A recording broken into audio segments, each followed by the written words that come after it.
Aí eu vou sair um pouquinho das 4 linhas, mas vou seguir falando de futebol, mas também de como a política interfere no futebol. Primeiro falando assim no âmbito da CBF mesmo, do calendário.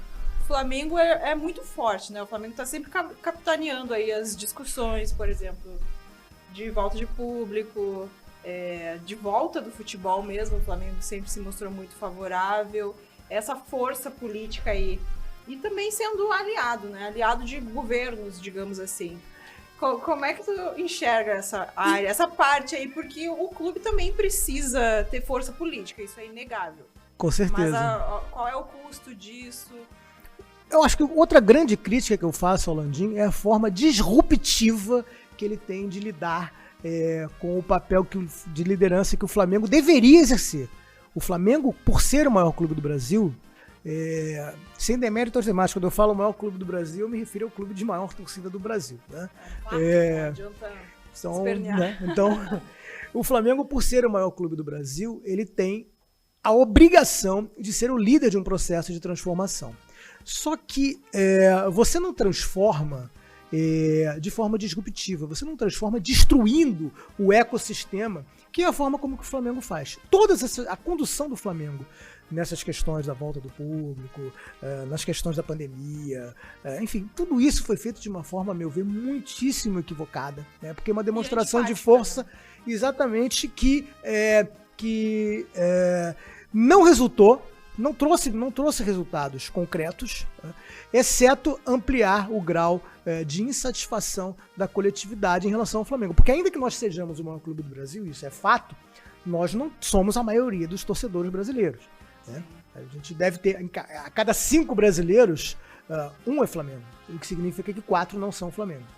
Então, quando você está à frente de uma instituição como o Flamengo, você precisa ter consciência do seu papel de liderança e não agir de forma disruptiva, de forma destruidora, de forma a contaminar o meio ambiente, o ecossistema em que você está inserido.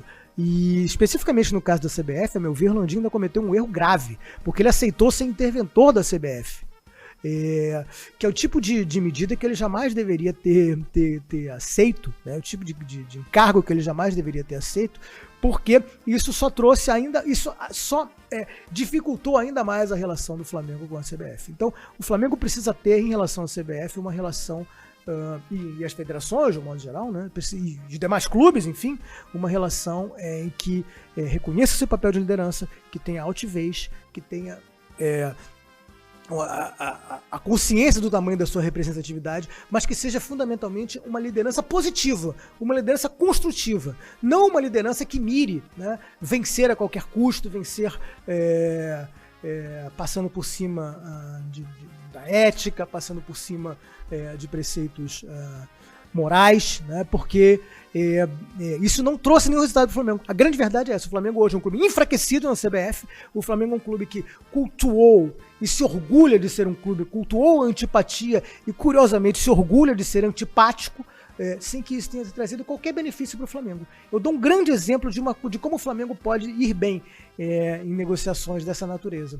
O antigo presidente, de quem eu me orgulho muito de ter sido apoiador, né, o Eduardo Bandeira de Mello, ele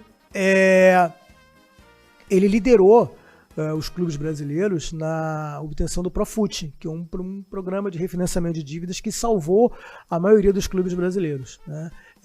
E foi uma liderança serena, foi uma liderança proativa, uma liderança que construiu. Tudo que o Landim fez, no sentido de passar o carro por cima das pessoas, só destruiu e não trouxe benefício algum para o Flamengo.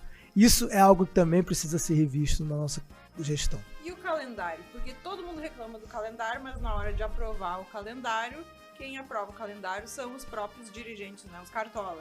Aí tem um drama aí, que é o drama regulatório, né? Os dirigentes não têm a capacidade de mexer no calendário. Eles podem mexer no regulamento, mas não no calendário em si. O calendário é um ato exclusivo da CBF. O grande problema do calendário do futebol brasileiro, e isso está claro para todo mundo, não tem por que a gente não dizer a verdade, é o excesso de datas dos campeonatos estaduais, né? Que tem gente que tem medo de falar, né? Mas isso é o que precisa ficar claro. Não existe condições de você botar um elenco como o elenco do Flamengo para disputar 3 meses um campeonato em que você já sabe de antemão que na final vão estar ali, né? No Rio de Janeiro nem sempre acontece de estarem os 4, né, de principal torcida. Mas, em geral, vamos esquecer, vamos olhar o histórico. Né? Há muitos anos, sei lá, a última vez que um clube que não fosse um dos 4 de maior torcida no Rio de Janeiro venceu um campeonato. Acho que eu não era nascido. Acho que foi quando o Bangu ganhou lá, sei lá. Não quero falar de memória, mas nesse século não aconteceu. Então não tem cabimento você manter essa estrutura de campeonatos estaduais. É isso que impede o Campeonato Brasileiro de parar nas datas FIFA, é isso que estrangula os nossos campeonatos, entendeu? Então alguma coisa precisa acontecer em relação aos campeonatos estaduais. Enquanto esses campeonatos continuarem consumindo 15, 16 datas do nosso calendário, a gente não vai avançar. Como é que se faz para mudar essa realidade? Aí eu acho que o Flamengo, sim, tem um papel importante. Talvez fazer como o Atlético Paranaense tem feito. Ignorar o campeonato, né? Colocar lá o Sub-23, colocar lá um time misto, etc. Não dar ao campeonato estadual a importância que ele efetivamente tem. Né? O Flamengo fez exatamente o contrário. Para poder sustentar uma briga insana com a TV Globo, briga essa que tem motivação política, porque o Flamengo se sujeitou a ser parte de um projeto partidário de poder do governo federal e comprar uma briga com a Globo que não era dele. Tem esse detalhe que o Landim foi capaz de fazer. Mas para poder fazer isso... E o Flamengo não saiu ganhando nessa briga. Nada. O Flamengo saiu perdeu muito dinheiro nessa briga e se obrigou a escalar o time principal nos campeonatos estaduais. Então, a solução para o calendário do futebol brasileiro passa por um enxugamento das datas dos campeonatos estaduais. E esse enxugamento das datas dos campeonatos estaduais passa pelos grandes clubes, a começar pelo Flamengo, darem a esses campeonatos a importância que eles têm hoje, que é muito baixa. Então, Campeonato Carioca, teremos aí time sub-23. Provavelmente.